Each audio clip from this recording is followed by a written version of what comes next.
l'Holocauste et les camps de concentration. L'Holocauste, aussi appelé la Shoah, est l'extermination systématique des Juifs.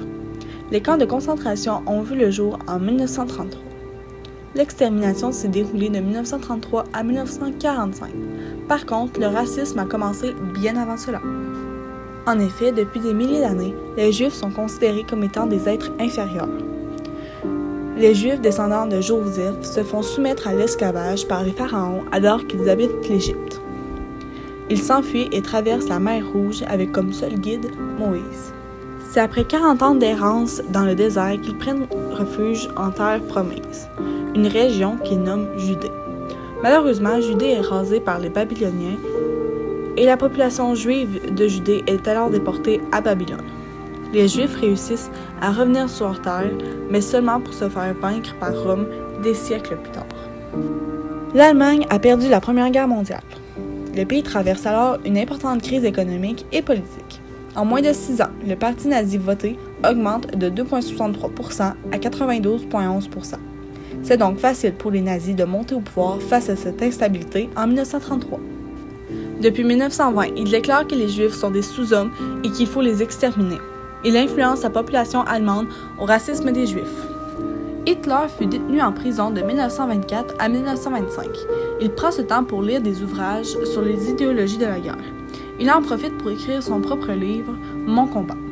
Ce livre traite de la haine qu'il a envers les Juifs. Il traite aussi d'une militarisation expansionniste et du renouveau national allemand teinté de revanchisme.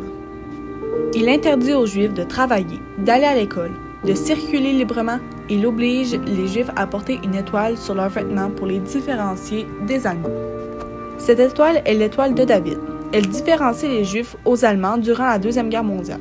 Cette étoile représente, selon la tradition juive, l'emblème du roi David et serait aussi bien symbole du Messie.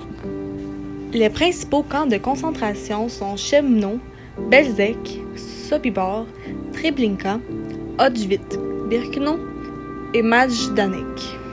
Les deux derniers étant des camps de concentration préexistants.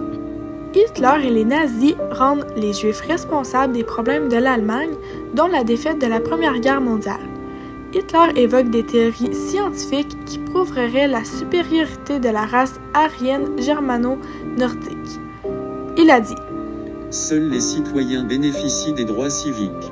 Pour être citoyen, il faut être de sang allemand. La religion importe peu. Aucun juif ne peut donc être citoyen. » Ce traité est perçu par les Allemands comme une punition excessivement sévère et cet argument est par la suite utilisé comme outil de propagande par les nazis. Adolf Hitler est celui qui a ordonné le massacre systématique des Juifs durant la Seconde Guerre mondiale. Heinrich Himmler est le chef de la Gestapo, la police secrète de l'État. Il était chargé d'arrêter les Juifs et d'ensuite les envoyer dans des camps de concentration. Bragg-Victor est un des principaux responsables de la mise en œuvre du programme d'euthanasie. Il y a un total estimé de 300 000 victimes de ces meurtres médicaux. Le tout était très clandestin. En 1933, lorsque Hitler était le chef de l'Allemagne, il a instauré des lois racistes envers les Juifs qui leur empêchaient de faire de simples choses. Des membres du parti nazi, professeurs et étudiants décident de brûler les livres écrits par les Juifs. En 1934, les Juifs ne peuvent plus obtenir une citoyenneté allemande. Dans la même année, il devint le dictateur absolu de l'Allemagne. En 1939, les troupes allemandes envahissent la Pologne et 2 jours après, la Deuxième Guerre mondiale est déclarée. Les médecins ont comme consigne de tuer les enfants et les adultes allemands jugés physiquement ou mentalement défectueux. C'est le programme d'euthanasie. Par la suite, les Juifs sont déportés vers la Pologne. En 1941, ils prennent les mesures nécessaires pour appliquer la solution finale. Le 3 septembre 1941, un gaz mortel est utilisé pour la première fois dans l'exécution de masse des prisonniers de guerre soviétiques. 6 autres sites d'extermination à gaz seront créés. En janvier 1934, l'armée allemande capitule à Stalingrad, un tournant de la Seconde Guerre mondiale. En 1945, il y avait déjà des millions de décès causés par les chambres à gaz et les fusillades. Il y a eu des marches de la mort, et la première fut le 17 janvier où environ 66 000 prisonniers sont forcés d'entreprendre une marche de plusieurs dizaines de kilomètres, au cours de laquelle 15 000 personnes meurent. 7 650 prisonniers, plus les malades, sont laissés de côté. Pendant le mois d'avril 1945, les troupes américaines libèrent les camps de concentration. C'est le 30 avril 1945 que Hitler se suicide dans son bunker à Berlin. En 1945, lorsque les troupes alliées entrèrent dans les camps de concentration, elles découvrirent des amoncellements de corps, d'os et de cendres humaines qui témoignent l'extermination de masse.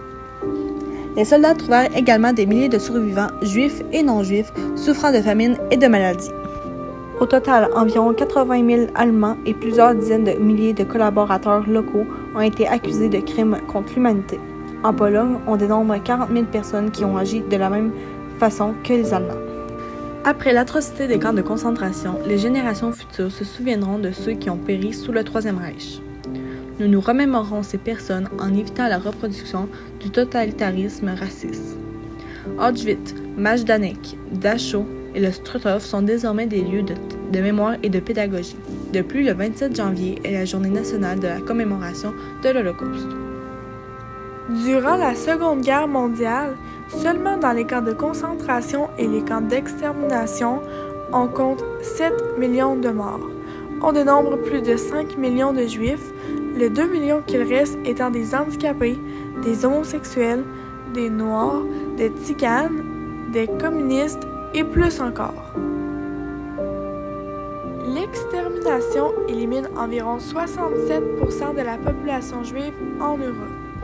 L'Holocauste a causé la destruction considérable de leur patrimoine culturel et religieux.